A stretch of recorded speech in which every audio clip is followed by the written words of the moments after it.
مجازی خدا کہنا کیسا؟ غلط ہے. خدا تو ایک ہی ہے، الہ تو ایک ہی ہے. مجازی کا بھی لفظ بھی نہیں استعمال کرنا. اکثر مجاز تو وہ ہوتا ہے جس کا کوئی مطلب حقیقت کا کوئی مجاز تو ہے ہی نہیں ہے نا جی. اللہ ایک حقیقت ہے، خدا تو ایک ہی ہے، اس کا مجاز کیسے ہو سکتا ہے؟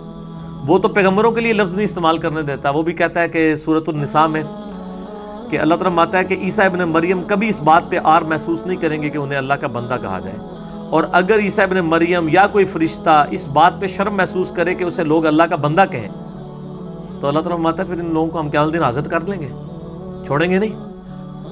تو اس کا مطلب ہے کہ اللہ تعالیٰ فرماتا ہے کہ یہ تو آپ نے شرمندگی محسوس ہی نہیں کرنی، آپ اللہ کے بندے ہیں. چاہے جائے کہ کوئی یہ خدائی کا دعویٰ کر دے.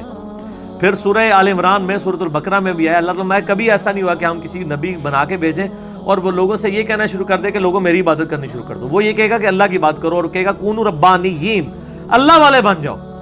نبی علیہ السلام نے کبھی نہیں کہا کہ محمدی بن جاؤ، آپ نے ہمیشہ کہا ہے ربانی بن جاؤ، مسلم بن جاؤ. ہم جب محبتی لفظ استعمال کرتے ہیں نا تو ان کے بزرگ بابوں کی جو بدعات ہے نا ان کو ڈائلیوٹ کرنے کے لیے کہتے ہیں کہ یار تم محمدی بنو. لیکن میں ہمیشہ ساتھ کلیئر کرتا ہوں کہ یہ ہم اس کے جواب میں کہہ رہے ہیں، ورنہ ہم مسلم ہیں، ہم اپنے آپ کو محمدی بھی نہیں کہتے، مسلم ہی کہیں گے. کیونکہ نبی علیہ السلام نے اپنے نام کے ساتھ یہ محمدی یا محمدن، یہ تو انگریزوں نے ہمیں نام دیا تھا. محمدن یہ لفظ استعمال ہوتا تھا. نبی علیہ السلام نے کبھی نہیں کہا کہ میرے امتی محمدی ہیں. مسلم کہا. قرآن میں ہے نا کہ هو سماکم المسلمین، ابراہیم علیہ السلام نے تمہارا نام مسلم رکھا ہے. من قبل وفی ھذا، اس قرآن کے نزول سے پہلے اور اس قرآن میں بھی اللہ نے تمہارا نام مسلم رکھا ہے. تو اگر ہم محمدی بھی نہیں کہلاتے ہیں، حنفی، شافعی، مالکی، جعفری، تو پھر آپ چھوڑ دیں کہ کہاں تک بات پہنچ جائے گی. ہم مسلمان ہیں، مسلم کہلائیں گے. لیکن یہ جو مجازی خدا والا ہے ہمارے یہاں کہ یہ شوہر تمہارا مجازی خدا ہے، یہ کلمہ کفر تو نہیں ہوگا؟ کلمہ کفر ہے. کلمہ کفر ہے. کیوں نہیں کلمہ کفر ہے؟ خدا کا تو کوئی مجاز ہے ہی نہیں ہے نا سر. اچھا چلیں چھوڑ دیں، ابھی آپ کو سمجھ آئے گا. میں آپ کو سب کانٹیننٹ کے کلچر میں جواب دیتا ہوں. اگر کوئی شخص کہے کہ یہ تمہارا شوہر تمہارا مجازی نبی ہے، ہاں نبی واسطے تہاڈی رگ بڑک دی، اللہ سے نہیں بڑک دی. اس تو انداز لگا لو کہ سب کانٹیننٹ نے تانوں کیسی بددین بنایا ہے. تو یہ جو مجازی خدا کہتا ہے نا، اس کو خدا تو بڑی چیز ہے نا. تسی جڑے بن کے نا اپنی زنانی کو میں تیرا مجازی نبی ہوں تو لگ پتا جائے گا تنوں. پھر ٹھیک ہے نا، پہلے تو زنانی جڑا نا تیرا سر لائے گی.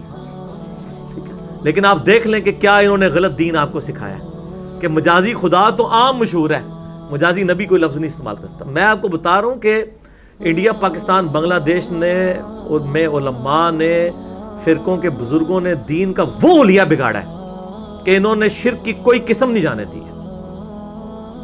ہر جگہ شرک داخل کیا ہے، اور ہمیشہ شرک داخل نبیوں کے ذریعے کروایا جاتا ہے. عیسائیوں نے شرک حضرت عیسیٰ کے نام کے اوپر کھڑا کیا ہے. کسی عام آدمی کے نام پہ تو ہو ہی نہیں سکتا، اس کی اوقات کیا ہے؟ نبی تو ایک عزت والا ہوتا ہے. یہاں پہ بھی مسلمانوں میں جو اس قسم کے غیر محسوس شرک آئے ہیں وہ نبی علیہ السلام کی ذات کو سینٹرڈ کر کے. خدا کا پکڑا چھڑائے محمد، محمد کا پکڑا چھڑا نہیں سکتا.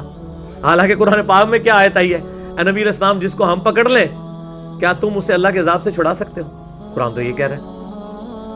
ٹھیک ہو گیا. تو یہ پورے کا پورا انہوں نے حلیہ بگاڑ دیا ہے، اور اس کو عشق رسول کا نام دیتے ہیں. عشق اللہ سنا ہے آج تک لفظ؟ کیوں؟ اللہ نال نہیں عشق ہو سکتا. دیکھ لیں آپ، عشق رسول لفظ استعمال ہوتا ہے، عشق اللہ نہیں لفظ استعمال ہوتا. کیوں نہیں ہوتا؟ یہ ساری کی ساری جذباتیت انسان کے اندر جو ہے نا، شخصیت کے ساتھ جو اٹیچمنٹ ہے نا، یہ موجود ہے، اور اس چیز کو شیطان پھر اویل کرتا ہے. اور انہی چیزوں کو نبی علیہ السلام نے بار بار کنڈیم کیا ہے. دیکھیں میں اگر کنڈیم کروں نا اپنی طرف سے تو آپ کو کوئی ڈاؤٹ ہو سکتا ہے. اگر نبی علیہ السلام خود کنڈیم کر دیں، بخاری میں حدیث ہے، دیکھنا میری شان کو اس طرح بلند نہ کرنا جس طرح عیسائیوں نے حضرت عیسیٰ کو بلند کیا اور انہیں ڈیوینٹی میں کلیم کر دیا. مجھے تم نے اللہ کا بندہ اور اس کا رسول کہنا ہے، مجھے بڑھانا نہیں ہے. تو نبی علیہ السلام اس سے زیادہ کس وا شگاف الفاظ میں آپ کو سمجھائیں تو آپ کو بات سمجھ آئے گی. دیکھ لیں، نہیں سمجھ آ رہی لوگوں کو. کیا عورت اپنے شوہر کا نام لے کر اس کو پکار سکتی ہے؟ پکارے، کیا مسئلہ ہے؟ کوئی بے ادبی نہیں ہے. مرد اپنی بیوی کا نام لے سکتا ہے، بیوی اپنے شوہر کا نام لے سکتی ہے، اس میں کوئی گستاخی والا مسئلہ نہیں ہے.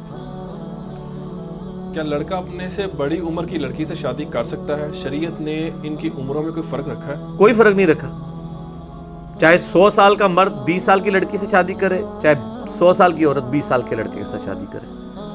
میاں بیوی راضی کیا کرے گا قاضی؟ چلو کوئی تے ایک محاورہ ٹھیک ہے نا توڑا, ٹھیک ہے, شکر ہے یہ میاں بیوی راضی ہے. کڑی منڈا راضی والا غلط ہو جائے گا اگر کڑی نصیحت ہے, لڑکا لڑکی راضی والا غلط ہے, میاں بیوی راضی تو ٹھیک ہے. لیکن پھر اس کا مطلب ہے معاشرے کی اصلاح کرنی پڑے گی اس حوالے سے, کیونکہ معاشرے میں تو اس کو صحیح نہیں سمجھا جاتا کہ ایجوں میں بہت زیادہ فرق ہوگا. سر آپ اس اصلاح کی فکر میں کیوں پڑے میں؟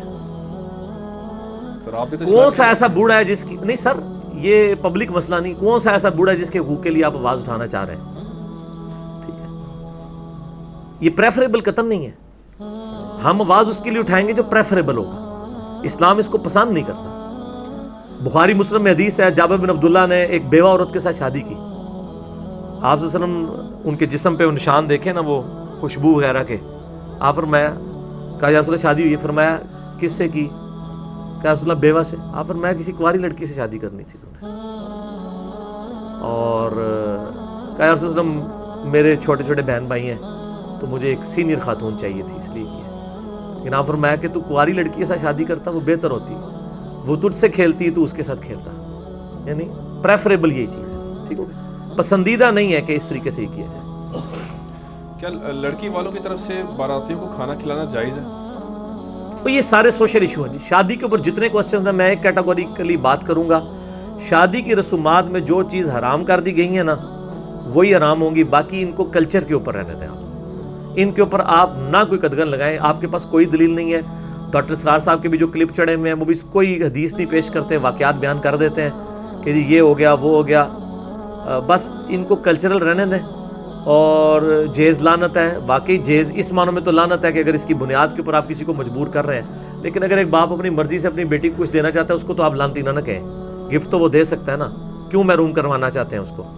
اگر وہ بچے کو نئی گاڑی نکلوا کے دے سکتا ہے تو بچی کو بیاتے ہوئے کیوں نہیں نیا فرنیچر لے کے دے سکتا؟